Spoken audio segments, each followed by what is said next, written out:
Navsari cyber ક્રાઇમે બે cyber ઠગોની ધરપકડ કરી। એરુચાર રસ્તા પાસે આવેલા મારુતિ પેલેસ એપાર્ટમેન્ટમાંથી સાયબર ક્રાઇમની ટીમે લખવિંદર સિંહ અને આદિત્ય ઉર્ફે બંટી પટેલને ઝડપી પાડ્યા। સાયબર ક્રાઇમની ટીમે આરોપીઓ પાસેથી 43 credit card, debit card, 7 passbook, 13 chequebook, 23 આધાર કાર્ડ, 11 પાન કાર્ડ, 3 મોબાઈલ સાથે 7 સિમ કાર્ડ જપ્ત કર્યા છે।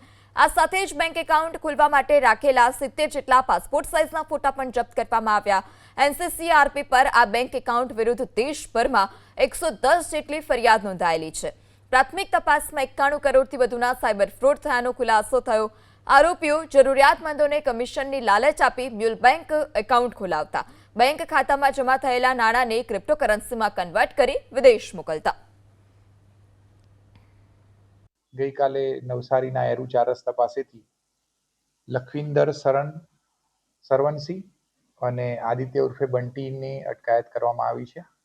આ લોકોની અટકાયત કરી એમના ઘર, ઓફિસ વગેરેની સર્ચ કરતા એમની પાસેથી કુલે 43 જેટલા ક્રેડિટ કાર્ડ અને ડેબિટ કાર્ડ મળેલા છે।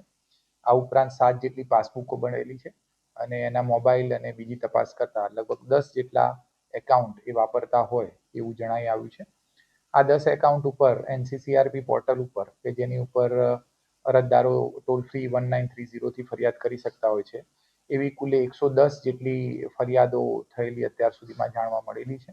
આની અંદર સંડોવાયેલા બીજા તમામ આરોપીઓને આવનાર સમયની અંદર અટક કરવામાં આવશે।